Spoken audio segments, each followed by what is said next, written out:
आज हम क्या करेंगे? आज करेंगे कैश बुक स्टार्ट। ठीक है, कैश बुक में हम बेसिक कुछ स्टार्ट करेंगे जो बिल्कुल बेसिक्स होते हैं उससे, और फिर धीरे धीरे 2 कॉलम और दूसरे क्वेश्चंस की तरफ जाएंगे, क्योंकि अब सबके एग्जाम्स आ रहे हैं और कैश बुक कईयों को आ रहा है, तो कैश बुक स्टार्ट करना चाहिए हमें। जीएसटी वाली जर्नल का कुछ पार्ट बचा है, वो कोई बात नहीं, वो हम किसी एक दिन क्लास करके उसे कर लेंगे। अभी एटलीस्ट कैश बुक स्टार्ट कर लेते हैं ताकि हमें कुछ बेसिक चीजें उसकी आए। अब कैश बुक आने के लिए एक चीज बहुत जरूरी है कि अगर हमें कैश बुक करना है तो उसके लिए एक रिक्वायरमेंट है पहले से, और वो रिक्वायरमेंट ये है कि हमें लेजर थोड़ा सा आना चाहिए। अगर हमें लेजर आता है तो हमें कैश बुक भी आती है, फिर उसमें कोई प्रॉब्लम नहीं आएगी।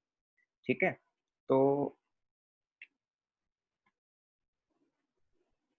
देखो, सबसे पहले कैश बुक चैप्टर में कितने तरह की कैश बुक्स हैं?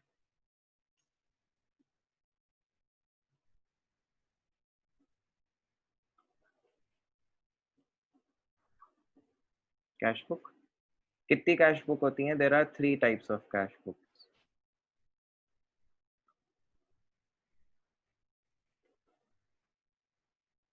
अब हालांकि ये 11th क्लास के लिए 3, जब आप सीए करेंगे तब आप देखेंगे और भी होती हैं। ये 11th के लिए लिखवा रहा हूँ मैं, ठीक है? ऐसा मत समझना कि होती ही 3 है। जब सीए फाउंडेशन करोगे ना तब तुम देखोगे कि इससे भी ज्यादा होती हैं।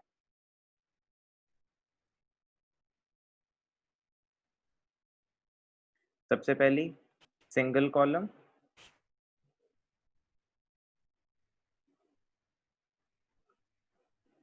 फिर डबल कॉलम,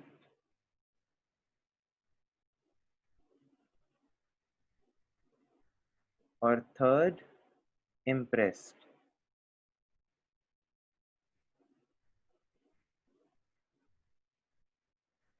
ये इम्प्रेस्ड कैश बुक पेटी कैश बुक भी होती है।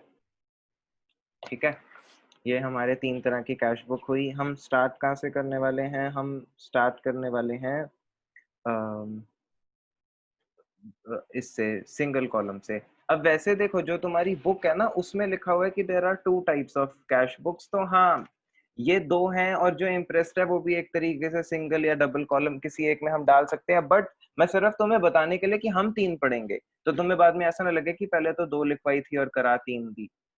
ठीक है, अब कैश बुक होता क्या है, इसको बनाना क्यों है क्या चीज कैश बुक? देखो, cash book is nothing but एक तरीके से कैश का लेजर। हम कैश का लेजर क्यों बनाते हैं? ताकि हमें पता चल पाए कि जब सारी ट्रांजैक्शंस हो गई तो उसके बाद हमारे पास कितना कैश था, और इसीलिए हम कैश बुक भी बनाते हैं। कैश बुक इसीलिए बनाया जाता है कि हमें पता चल जाए सारी ट्रांजैक्शंस होने के बाद हम कितना कैश हमारे पास पड़ा है, क्या क्लोजिंग बैलेंस था। अब नॉर्मली लेजर बनाने के लिए पहले हम जर्नल लिखते हैं, तो क्या कैश बुक बनाने के लिए भी हम पहले जर्नल लिखेंगे? नहीं, कैश बुक हमने सीधा बनानी है, जर्नल लिखने की कोई जरूरत नहीं है, सीधा कैश बुक बनानी है। तो इसका फॉर्मेट लिखते हैं हम, पहले फॉर्मेट बनाते हैं। मैं आपको फॉर्मेट बता देता हूँ।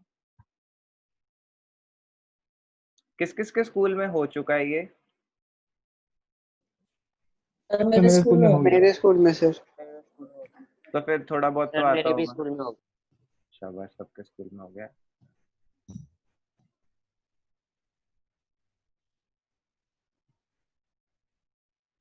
सबसे पहले डेट का कॉलम बनाएंगे।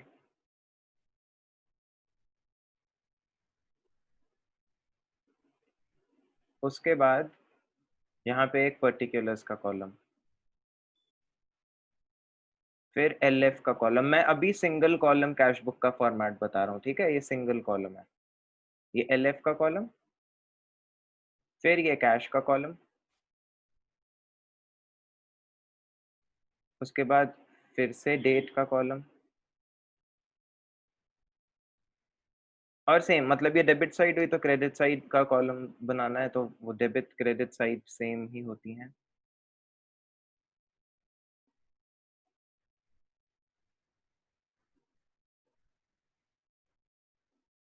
तो सिंगल कॉलम कैश बुक कुछ ऐसी है हमारी।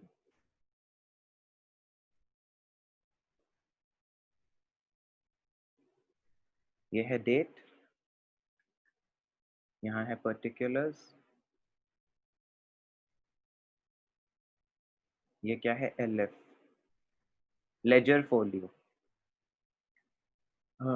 यहाँ पर है हमारे पास अमाउंट, या सीधा ऐसे मैं रुपीस लिख सकता हूँ यहाँ पर। फिर से डेट, पर्टिकुलर्स,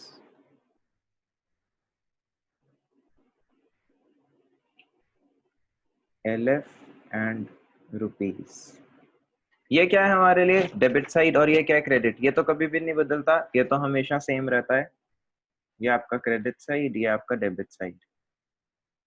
अब मेरे को एक बात बताओ, कैश एक एसेट है, ये कैश बुक है, ये कैश की ट्रांजैक्शंस दिखाती है। अगर कैश आएगा, कैश बढ़ेगा, तो डेबिट में लिखना चाहिए या क्रेडिट में? डेबिट में सर। डेबिट में, क्योंकि हम जो मॉडर्न अप्रोच है उसके रूल में क्या है कि कोई भी एसेट जब आता है, जब बढ़ता है तो डेबिट करते हैं, और जब जाता है तो क्रेडिट। और लेजर भी ऐसे ही बनता है, और this is a sort of a ledger. तो फिर ये चीज हमें समझ में यहाँ से आती है कि जब कैश बढ़ेगा तो एंट्री यहाँ पर होगी डेबिट साइड में, और जब ये कम होगा, डिक्रीज होगा, तो वो क्रेडिट साइड पे एंट्री आएगी। ठीक है, इतना तो हमें समझ आ गया। दूसरी चीज, कभी कभी हो सकता है ट्रांजैक्शंस के बीच में कुछ ट्रांजैक्शंस ऐसी हो जिनका कैश बुक में एंट्री होनी नहीं है, पर वो क्वेश्चन में क्यों लिखी है? सिर्फ कंफ्यूज करने के लिए। जैसे अगर आपने क्रेडिट पे गुड्स खरीदे, तो क्या ये एंट्री कैश बुक में आनी चाहिए? उधार पे सामान खरीदा है, नहीं आएगी। क्यों? क्योंकि कैश तो गया नहीं। या फिर रेंट आउटस्टैंडिंग, रेंट आउटस्टैंडिंग है, क्या ये कैश बुक में एंट्री आएगी? हाँ या ना? No sir. No sir. नहीं आएगी, क्योंकि कैश गया ही नहीं। तो सिर्फ वो एंट्रीज आएंगी जिनसे कैश आया या जिनकी वजह से कैश गया। तो फिर नीचे एक ये नोट आप इंपॉर्टेंट लिख लो, only cash transactions are recorded. वैसे तो बहुत कॉमन सेंस वाली बात है, बट क्यों लिखना पड़ रहा है? क्योंकि क्वेश्चन कभी कभी ऐसी ट्रांजैक्शन देगा जिनमें कैश का कोई रोल नहीं होगा, पर हम बस एक फ्लो में क्वेश्चन कर रहे होंगे और हम उन्हें भी कहीं रिकॉर्ड कर देंगे। Only cash transactions are recorded. मतलब इसका मतलब क्या है? Credit, sale and credit purchase is not recorded.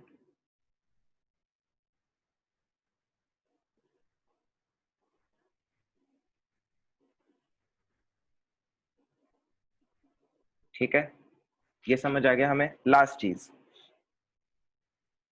ये क्या है? जो डेबिट साइड होती है, ये टू साइड होती है या बाय साइड होती है? To side. To side. तो यहाँ जो भी आता है उससे पहले टू, और यहाँ पे जो भी आता है उससे पहले बाय। जो क्रेडिट में आता है उससे पहले बाय लिखते हैं हम, और यहाँ पे जो भी आता है उससे पहले हम टू लिखते हैं।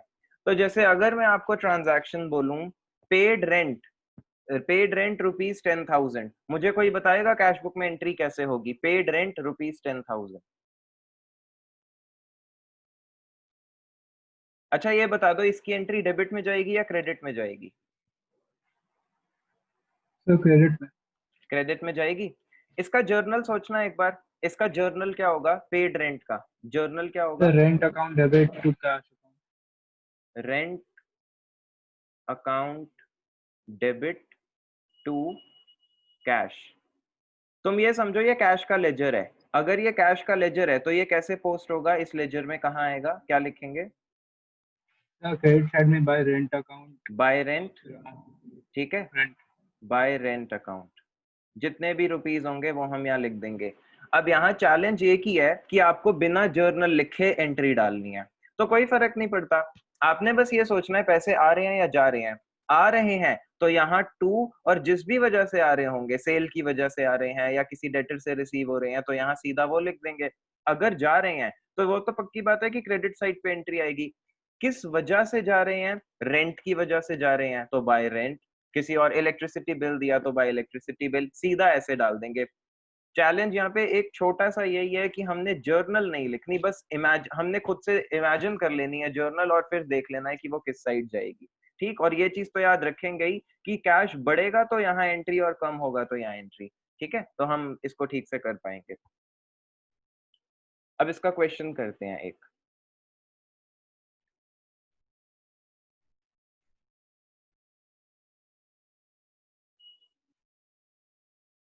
सर LF तो खाली रहेगा ना? LF अभी खाली रहेगा।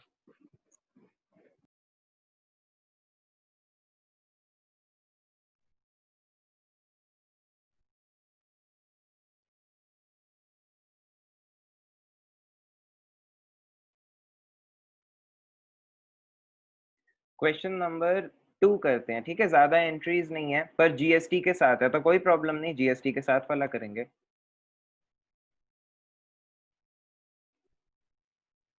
Question number 2, single column cash book है तो हेडिंग डाल दो सिंगल कॉलम कैश बुक।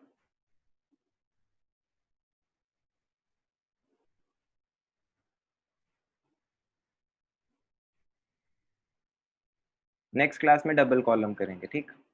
यहाँ पे क्या वही फॉर्मेट अपना बना लो, date, particulars, LF, rupees, date,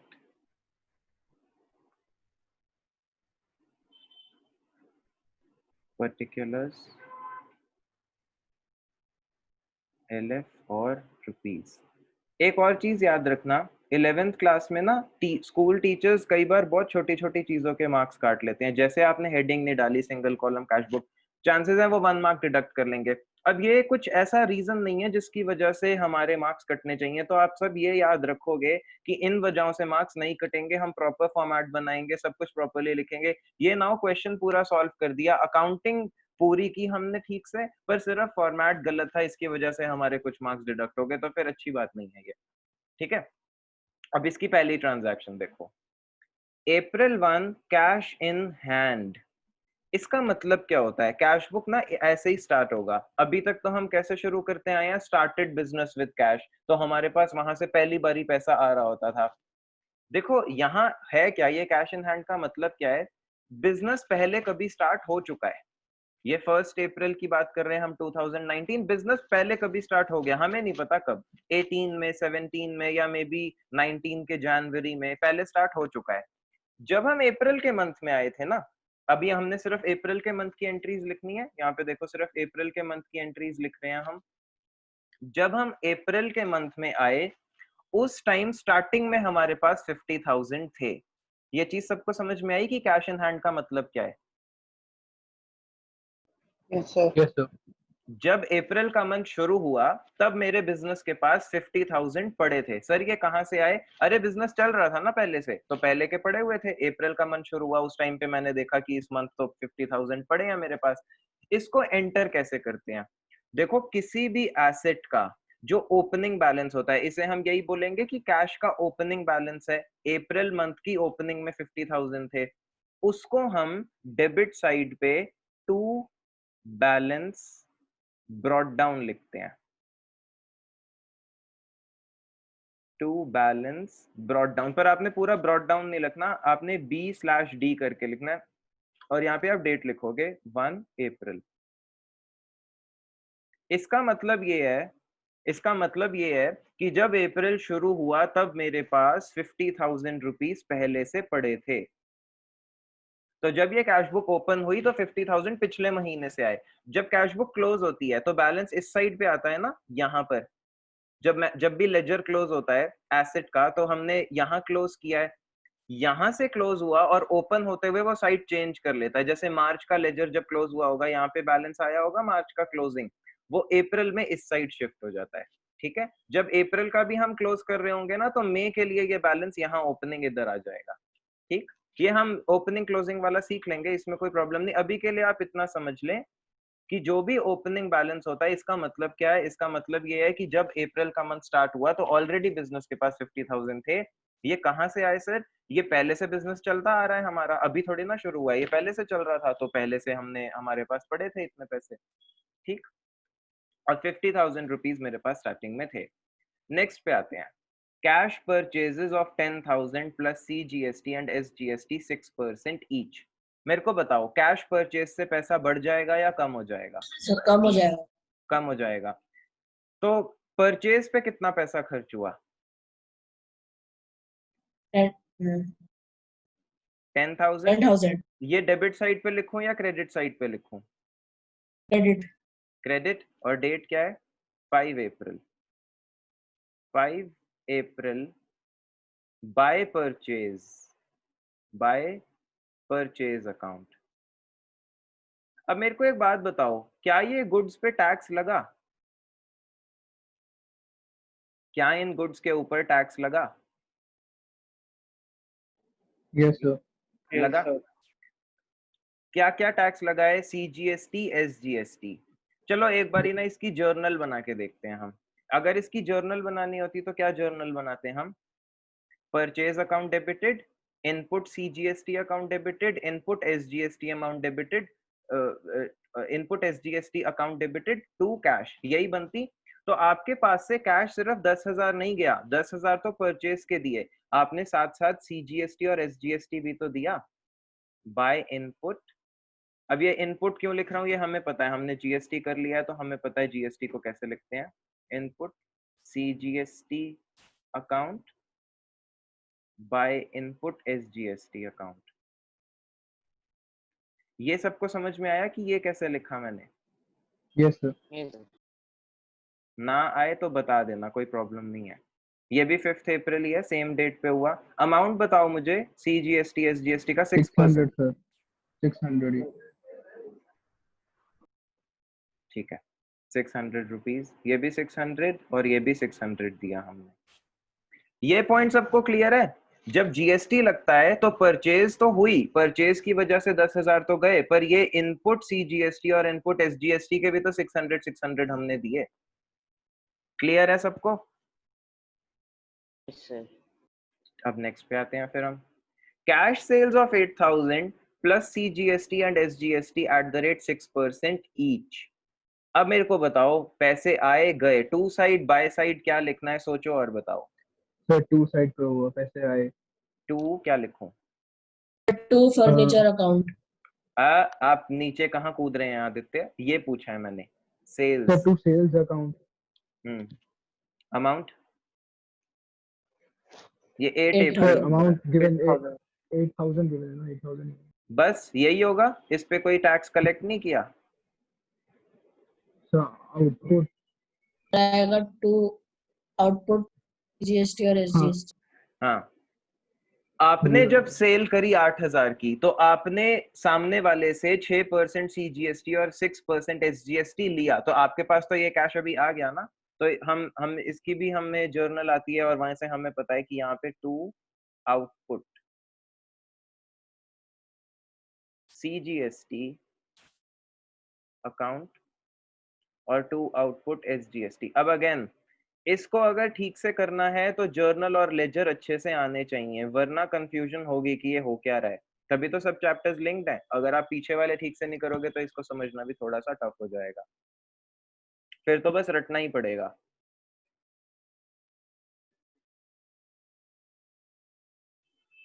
अब इसका अमाउंट देखो, ये 8,000 था, इसका 6%। 480 480 और 480 6% ईच है। ठीक, next. April 15 purchased furniture for 5,000 plus CGST and SGST 6% each। अब आप खुद से करें और मेरे को सारी एंट्रीज बताएं। बाय फर्नीचर अकाउंट आएगा 5,000 और फिर बाय CGST अकाउंट। गलत, इनपुट कौन लगाएगा? खरीदते अच्छा, हुए बाय इनपुट CGST, यहाँ से बाय इनपुट CGST अकाउंट तो कितना है? 6% है। हाँ, Sir, 300 each. अपनी बुक्स खोलो, अपनी बुक्स खोलो, सबके सब 5,000 है ये। और आपने इसी दिन इस पे GST भी पे करा है by input 300 each. CGST account by input SGST account.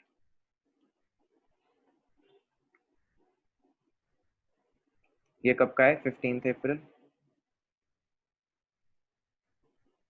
ये सेम 15 अप्रैल, मतलब एक ही दिन हुआ, पर हम एंट्रीज बस ऐसे ब्रेक करके डालते हैं ताकि अलग अलग दिखे कि फर्नीचर 500 का लिया, उस पे हमने 300 CGST के पे किए और 300 SGST के पे करे।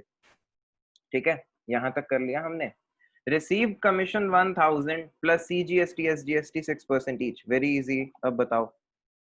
To hmm, to commission received, ठीक है, या 2 कमीशन लिख लो, कोई प्रॉब्लम नहीं कमीशन अकाउंट है। 25 अप्रैल 1000 2 कमीशन। और सर फिर टू आउटपुट चीज 1000 और सर फिर 2 output CGST output SGST। Sir 60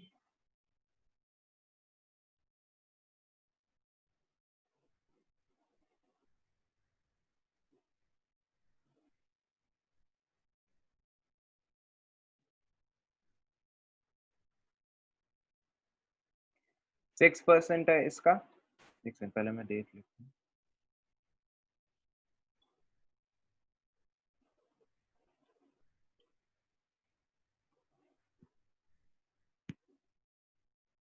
$60 ठीक है। Last paid rent 6000 plus CGST and ये SGST है, इस पे लिखा नहीं है, SGST 6% ईच। सर करो। बाय एक रेंट सेकंड एक अकाउंट सेकंड एक सेकंड, सिर्फ आदित्य थोड़ी ना है क्लास में, वही बोलता रहेगा, बाकी कोई बताएगा इसका आंसर? कोई और बोलो, इसको कैसे पोस्ट। Bye rent account 6000। एक सेकंड, डेट क्या इसकी? 30 अप्रैल।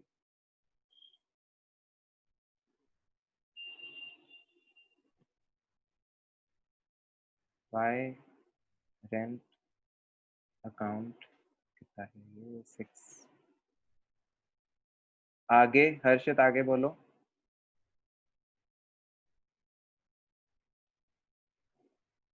इसके ऊपर सर आपने इन CGST अकाउंट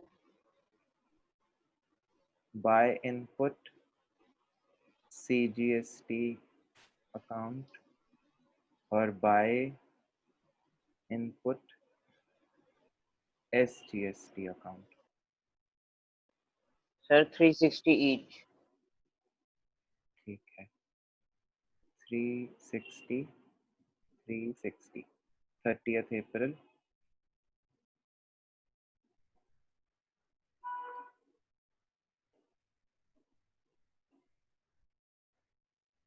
ठीक है, मैं एक सेकेंड इसकी थोड़ी सी लाइंस बड़ी कर देता हूँ क्योंकि लाइंस छोटी रह गई थोड़ी।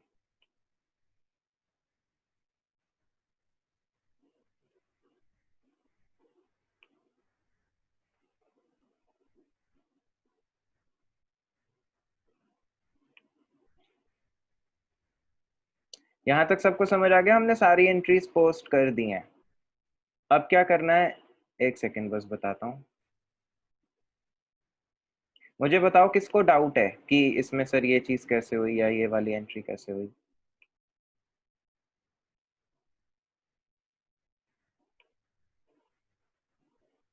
अब एक चीज देखो, लॉजिकली, मतलब इसको बैलेंस करने के, रटने के तो बहुत सारे तरीके हैं कि सर अरे इसको ऐसे टोटल कर दो, यहाँ से ऐसे कर दो, वहां से वैसे कर दो।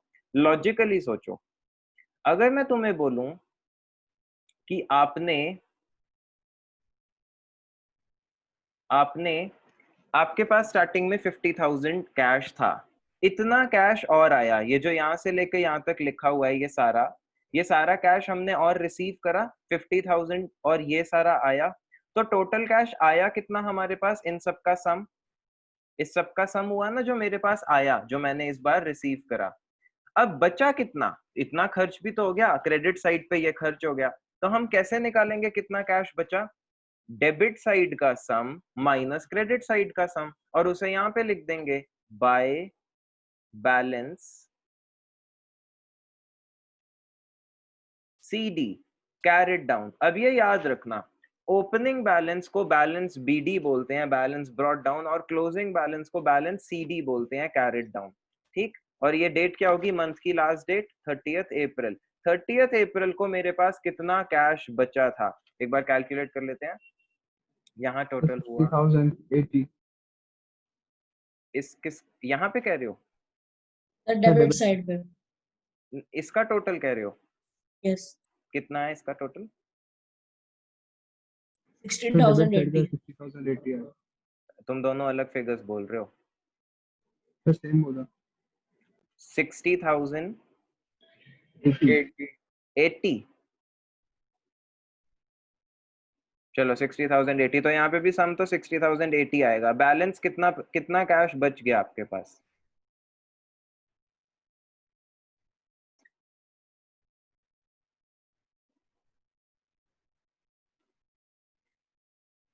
$60,080 में से ये सब माइनस कर देंगे हम 11।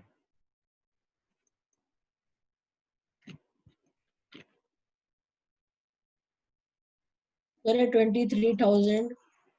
23 ना, नहीं होगा आदित्य, 23 तो वैसे भी नहीं होगा। देखो सर, अगर क्रेडिट साइड का सर बैलेंस, अच्छा तुम कह रहे हो क्रेडिट सर साइड का माइनस, सम, सर माइनस नहीं कर रहा, सम बता रहा था। तो क्रेडिट साइड का सम हमारे लिए किसी काम का नहीं है। आपका क्रेडिट साइड का सम सर कितना आया? माइनस 23। 23,520। 520 इसको माइनस कर लेते हैं। 6 10 5 9 6 4 और 2 20, नहीं ये 5 है ना, 5 और 2 36 560, यही है आंसर 36 560। अब मैं बता देता हूँ कि इसको कैसे निकाला हमने, जिसको नहीं समझ में आया उसके लिए। देखो एक सिंपल लॉजिक क्या है, अगर लॉजिक की बात करें हम, लॉजिक ऐसा है कि मेरे पास इतने पैसे आए, ये तो स्टार्टिंग से थे 50, इतने और आए, तो टोटल कितने पैसे इकट्ठे हुए, इन सबका सम वो हुआ 60,080 रुपीज। ये तो आए, पर ऐसा थोड़ी है कि यही बच गए, क्योंकि इसमें से कुछ चला भी गया। इस टोटल में से मैंने माइनस किया पूरी क्रेडिट साइड को, ये पैसे खर्च भी हो गए मेरे। तो जब मैंने 60,080 में से इस साइड के सम को माइनस करा तो कितना बैलेंस बच गया? 36,580। या दूसरा, अगर जो मतलब जिसका लॉजिक नहीं है, जो सीधा रट लेता है कोई, वो क्या है तरीका कि आप दोनों साइड्स का सम करो, दोनों साइड्स में से जिस साइड का सम बड़ा है उसको नीचे दोनों तरफ लिख दो। ऑब्वियसली इसी साइड का सम बड़ा आएगा, सिंगल कॉलम कैश बुक में हमेशा इसी साइड का सम बड़ा आएगा हमारा, कैश कॉलम का सम हमेशा यही साइड का बड़ा होगा। ये साइड का सम दोनों तरफ लिख दिया। उसके बाद जिस साइड का सम छोटा था उसको इसमें से सब्ट्रैक्ट करके बैलेंस वहां लिख दो। बस ऐसे हमारा बैलेंस आ गया। पर ये दिखाता क्या है? देखो ये तो मैथ्स है, ये तो कोई भी कर लेगा। ये बैलेंस दिखाता क्या है? ये दिखाता है जब अप्रैल का मंथ खत्म हुआ तब बिजनेस के पास 36,560 रुपीज पड़े हुए थे, तब हमारे पास इतना कैश था। और this is the purpose why we are preparing cash book. हम इसीलिए कैश बुक बना रहे हैं ताकि हम ये पता कर पाए कि इस मंथ ये सारी ट्रांजैक्शंस होने के बाद बिजनेस के पास कितना कैश पड़ा था। ठीक है, तो हमें कैश बुक समझ आ गई, सिंगल कॉलम काफी हद तक की इसको कैसे बनाते हैं। Yes sir. अब सर बीडी और सीडी में डिफरेंस क्या होता है? बीडी देखो, बैलेंस तो एक ओपनिंग का भी है, क्लोजिंग का भी है। अगर मैं Yes, दोनों sir. को बैलेंस बोलूंगा तो फिर समझ कैसे आएगा कि मैं ओपनिंग बैलेंस की बात कर रहा हूँ या क्लोजिंग बैलेंस की बात कर रहा हूँ? तो इसीलिए अकाउंटिंग में ओपनिंग बैलेंस को बैलेंस बीडी बोलते हैं। एक सेकंड मैं इसको इरेज करके बताता हूँ।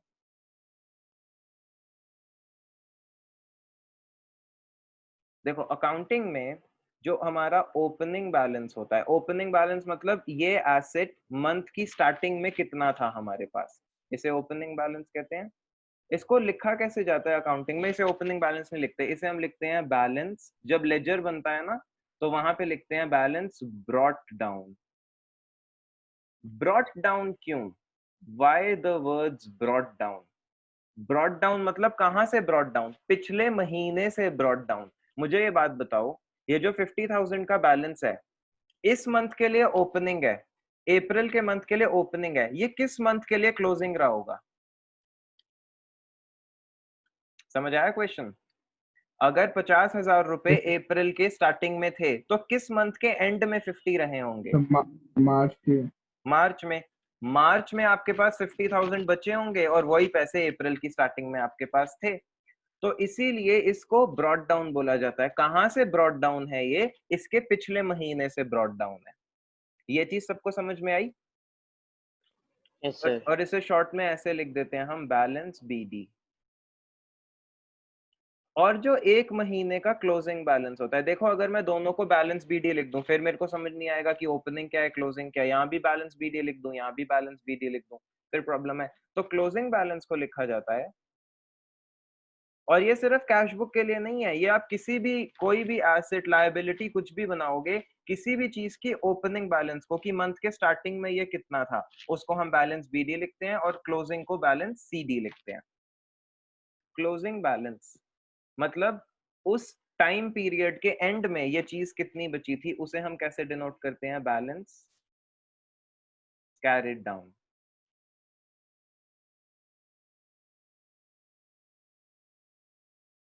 मतलब कहाँ कैरिड डाउन, इसे कहाँ कैरी डाउन करेंगे? नेक्स्ट मंथ, इसको नीचे ले जाएंगे नेक्स्ट मंथ के लिए। तो इसका शॉर्ट फॉर्म क्या होता है? Balance CD. अब मुझे एक चीज बताओ, जो इस महीने का क्लोजिंग बैलेंस है ये किस मंथ के लिए ओपनिंग होगा? सर मई के लिए। मई के लिए।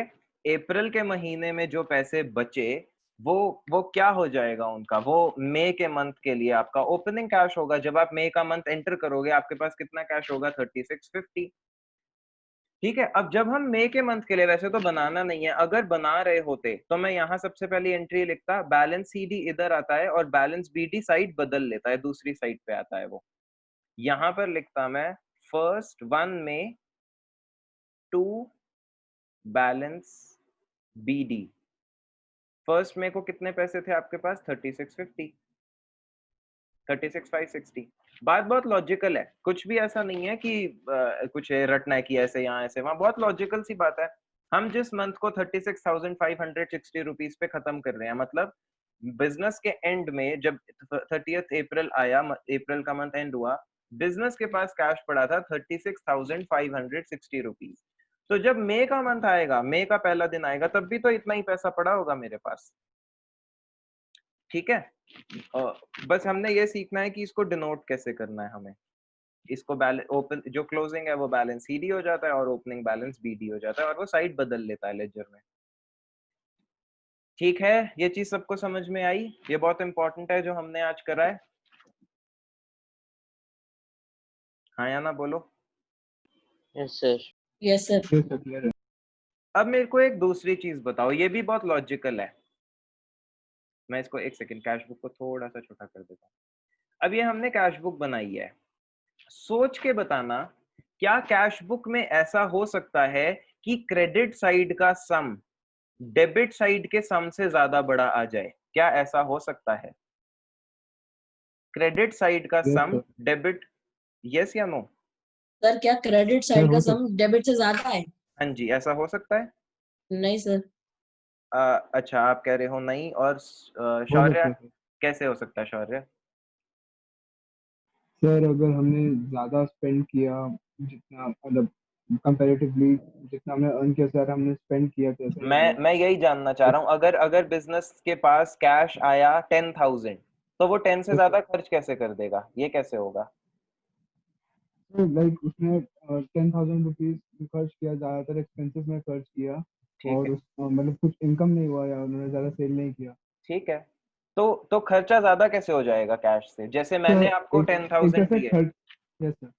मैंने आपको सर 10,000 रुपीज दिए, तो आप हाँ 12,000 कैसे खर्च कर दोगे? सर, नहीं 12,000 खर्च नहीं करेंगे, वो 10,000 ही करेंगे, बट हमारी सेल्स कम हो सकती है। लाइक कि हम डेबिट साइड में कम आएगा, क्रेडिट में जितना हमारे पास था कैश उतना ही हमने यूज किया, बट हमारी हम इनकम उतनी नहीं आई।